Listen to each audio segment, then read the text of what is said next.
Hello' everyone, আজি আপোনালোকৰ বাবে আলু চিকেন চপৰ এটা খুবেই সোৱাদ লগা ৰেচিপি লৈ আহিছোঁ আৰু লগতে আপোনালোক সকলোকে আকৌ এবাৰ আদৰণি জনাইছোঁ আছামিজ কিচেন চেনেললৈ।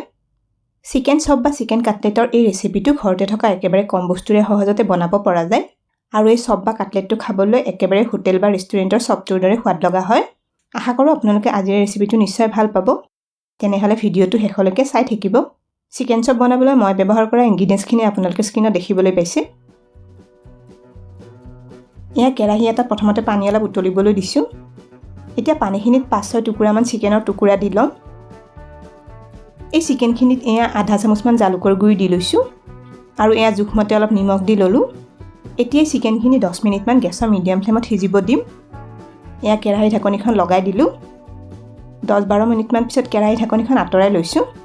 এয়া চিকেনখিনি আমাৰ সিজি আহিছে, পানীখিনিও আগতকৈ কমি আহিছে। চিকেন এনেও কম সময়ৰ ভিতৰতে সিজি যায়। গেছটো অফ কৰি দিলোঁ। এতিয়া চিকেনখিনি বাচন এটাত উঠাই ল'ম। এইখিনি এতিয়া অলপ ঠাণ্ডা হ'বলৈ ৰাখি দিম। এইফালে এয়া সিজাই লোৱা 3টামান আলু লৈছোঁ। আলুখিনিও কাটা চামুচ এখনেৰে এইদৰে হেঁচি হেঁচি পিটিকি ল'ম।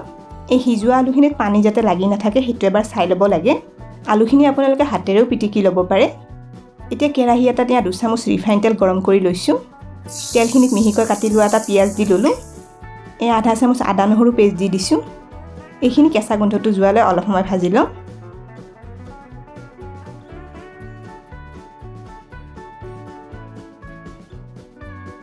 পিঁয়াজ আৰু আদা নহৰুখিনি আমাৰ ভজা হৈ গৈছে। এয়া আধা চামুচ হালধি দি ল'লোঁ। ধনিয়া গুড়ি আধা চামুচ দিছোঁ। এয়া আধা চামুচ গৰম মছলা দি দিলোঁ আৰু জোখমতে এয়া নিমখ দি ল'লোঁ। মছলাখিনি এবাৰ মিলাই অকণমান সময় ভাজি ল'ম। এতিয়া মছলাখিনিত সিজাই পিটিকি লোৱা আলুখিনি দি লৈছোঁ।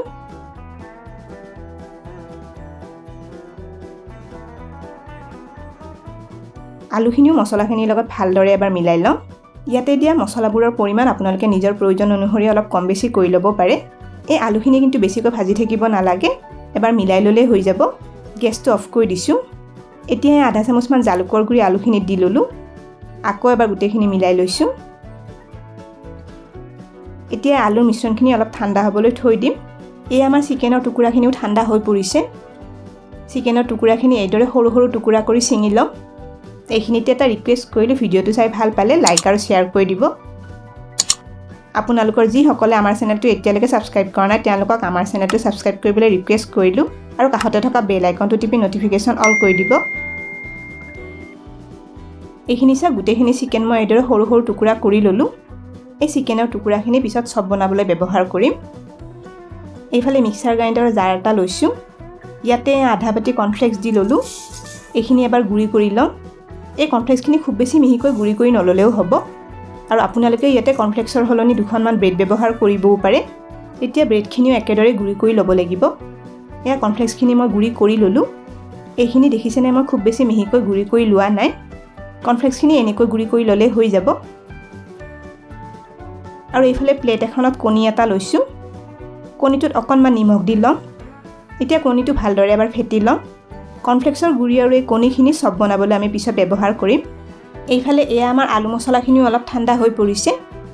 এইখিনি চিকেনৰ টুকুৰাখিনি ইয়াতে দি ল'লোঁ। এয়া 2টা মিহিকৈ কাটি লোৱা কেঁচা জলকীয়া ইয়াতে দি দিছোঁ আৰু এয়া অলপ মিহিকৈ কাটি লোৱা কেঁচা ধনিয়া পাত ইয়াতে দি ল'লোঁ। এতিয়া আলু আৰু চিকেনৰ মিশ্ৰণটো ভালদৰে সানি সানি মিলাই ল'ম। এইখিনি আলু আৰু চিকেনৰ মিশ্ৰণখিনি মই ভালদৰে মিহিকৈ সানি ল'লোঁ। এইখিনি এতিয়া চবখিনি শ্বেপ দি ল'ম। হাত দুখনত এয়া অলপ অলপ ৰিফাইন তেল সানি লৈছোঁ।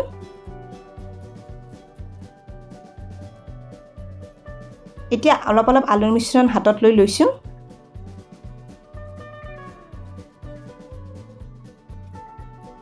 দুয়োখন হাতেৰে এইদৰে ঘূৰাই ঘূৰাই চপটো শ্বেপ দি ল'ম। হাতত অলপ অলপ তেল সানি ল'লে আলুৰ মিশ্ৰণটো হাতত আঠা লাগি নধৰে।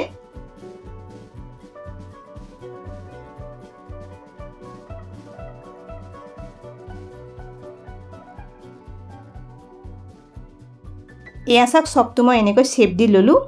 আপোনালোকে গোলকৈ বা যেনেকৈ ভাল পায় তেনেকৈ চবখিনি শ্বেপ দি ল'ব পাৰে। এতিয়া এয়া অলপ শুকান ময়দা লৈছোঁ। চপটো ময়দাখিনিত ভালদৰে এবাৰ লেটিয়াই ল'ম। এইদৰে ময়দাত এবাৰ সানি ল'লে চপকেইটা ধুনীয়া শুকান শুকান হ'ব। এতিয়া আগতে ফেটি থোৱা কণীখিনিত চিকেন চপটো দি ল'লোঁ। কণীৰে ভালদৰে এবাৰ চপটো লেটিয়াই ল'ম। চাব যাতে চপটোত কণীৰ লেয়াৰটো ভালদৰে লাগি ধৰে। এতিয়া চবটো কণীৰ পৰা উঠাই লগে লগে কৰ্ণফ্লেক্সৰ গুড়িখিনিত দি লৈছোঁ। কৰ্ণফ্লেক্সৰ গুড়িখিনিত চবটো আকৌ এবাৰ ভালদৰে লেটিয়াই লওঁ।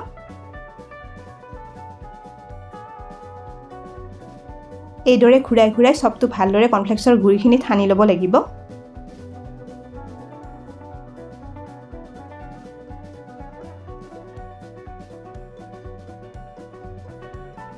এয়া চাওক চবটো এইদৰে বনাই ল'লোঁ।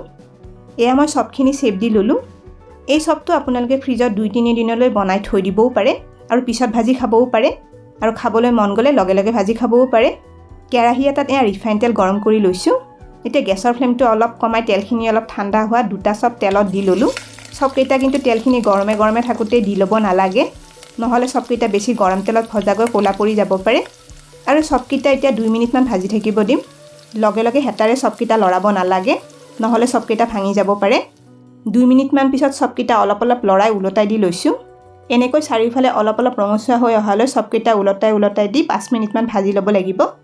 4-5 মিনিটমান ভজা হোৱাৰ পিছত এয়া দেখিছেনে আমাৰ চিকেন চবকেইটা ভজাগৈ ৰঙচুৱা আৰু মচমচীয়া হৈ আহিছে। তেলৰ পৰা চবকেইটা উঠাই ল'ম। এনেকৈ গোটেইখিনি চব ভাজি ল'ব লাগিব। এয়া মই গোটেইখিনি আলু চিকেন চব ভাজি ল'লোঁ। এনেদৰে বনোৱা চিকেন চপ বা কাটলেটটো গধূলি চাহ একাপৰ লগত খাবলৈ খুবেই ভাল লাগে। টমেটো চচ বা চিলি চচৰ লগত খাবলৈ এই চিকেন চপটো খুবেই টেষ্টি লাগে। আৰু এই চপটো বনাই ফ্ৰিজত 2 দিনমানলৈ থৈ দিবও পৰা যায় আৰু যেতিয়া মন যায় গৰমে গৰমে ভাজি খাব পাৰি। তেনেহ'লে আজিৰ ৰেচিপিটো কেনে পালে আপোনালোকে কমেণ্ট কৰি নিশ্চয় জনাব। ভিডিঅ'টো শেষলৈকে চাবৰ বাবে অশেষ ধন্যবাদ জনালোঁ আৰু ভিডিঅ'টো ভাল পালে লাইক আৰু শ্বেয়াৰ কৰি দিব। স্ক্ৰীনত দেখা পোৱা ৰেচিপিকেইটা চাবলৈ মই ৰিকমেণ্ড কৰিলোঁ। ভিডিঅ'কেইটা চাবলৈ ৰেচিপিটোৰ ফটোখনৰ ওপৰত ক্লিক কৰিলেই হ'ল। তেনেহ'লে আজিলৈ আহিছোঁ, আকৌ লগ পাম আৰু এটা নতুন ৰেচিপি ভিডিঅ'ৰ সৈতে।